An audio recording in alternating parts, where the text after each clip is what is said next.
हरे कृष्णा। अध्याय 17। दावाग्नि का शमन। कालिया दमन की कथा सुनने के बाद राजा परीक्षित ने शुकदेव गोस्वामी से पूछा कि कालिया ने अपना सुंदर स्थान क्यों त्यागा था और गरुड़ उनके प्रति विरोध क्यों रखता था। शुकदेव गोस्वामी ने राजा को बताया कि नागाल्य नामक द्वीप सर्पों से बसा था और कालिया वहां का प्रमुख सर्प था। उस द्वीप में सर्प खाने का आदि होने के कारण गरुड़ सर्प खाने को आता था और इच्छा अनुसार अनेक सर्पों को मारता था। उनमें से वह कुछ को खा जाता, किंतु अन्यों का वृथा ही वध करता रहता। इससे सर्प समाज इतना भयभीत हो उठा कि उनके मुखिया वासुकी ने ब्रह्मा जी से रक्षा करने की प्रार्थना की। ब्रह्मा जी ने ऐसी व्यवस्था कर दी कि गरुड़ उपद्रव न मचा सके। इस व्यवस्था के अनुसार प्रत्येक अमावस्या को सर्प समाज गरुड़ को एक सर्प की भेंट दिया करे। यह सर्प वृक्ष के नीचे गरुड़ को बलि रूप में रख दिया जाता। गरुड़ इस भेंट से प्रसन्न था, अतः वह अन्य सर्पों को तंग नहीं करता था। किंतु धीरे धीरे कालिया ने इस स्थिति का लाभ उठाया।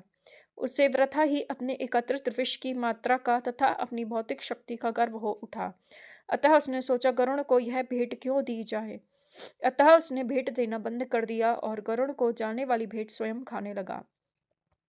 जब विष्णु के वाहन भक्त गरुड़ को पता चला कि कालिया ऐसा करता है, तो वह अत्यंत क्रुद्ध हुआ और इस आक्रामक सर्प को मारने के लिए द्वीप की ओर बढ़ा। कालिया ने अपने अनेक फनों तथा विषैले तीक्ष्ण दांतों द्वारा गरुड़ से लड़ने का प्रयत्न किया। उसने गरुड़ को काटना चाहा, किंतु ताक्षर्य के पुत्र ने अत्यंत क्रोध तथा वेग के साथ अपने तेज में स्वर्णिम पंखों से कालिया के शरीर पर प्रहार किया।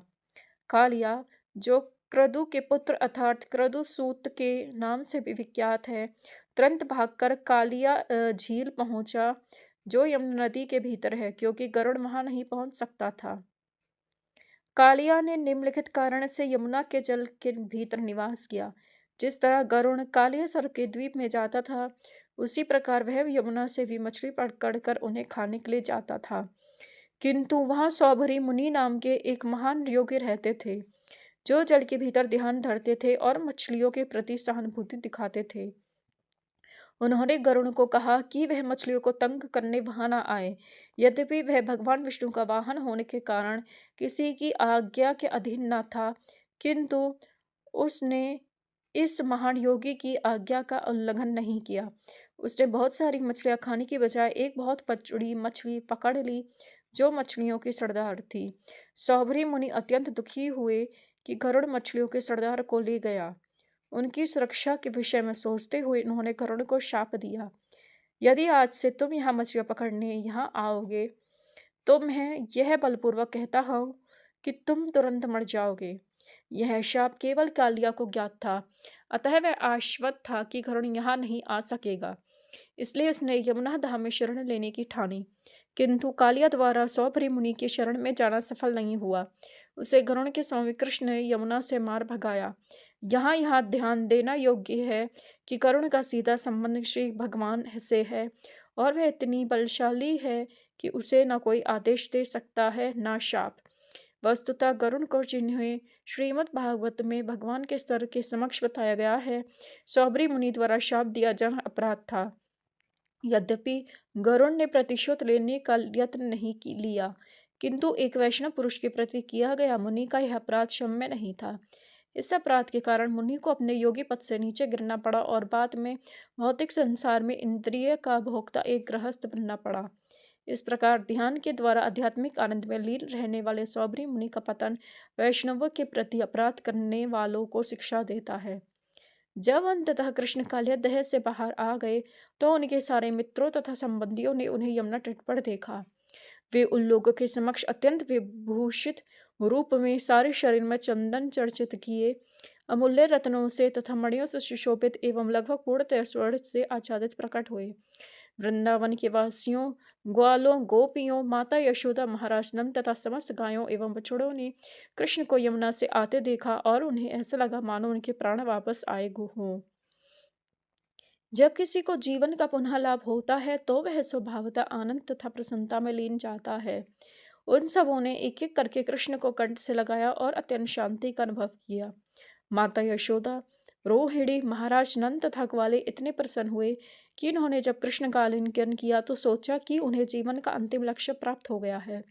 बलराम ने भी कृष्ण का आलिंगन किया, किंतु वे हंस रहे थे, क्योंकि उन्हें पता था कि जब सारे लोग चिंतामग्न होंगे तो कृष्ण क्या करेंगे।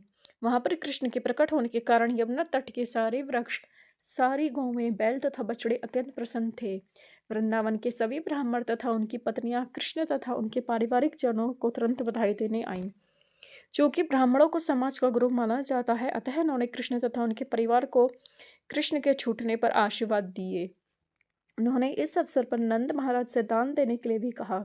महाराज नंद कृष्ण की आप वापसी से प्रसन्न होकर ब्राह्मणों को अनेक गौमों तथा प्रभुत सोना दान में देने लगे।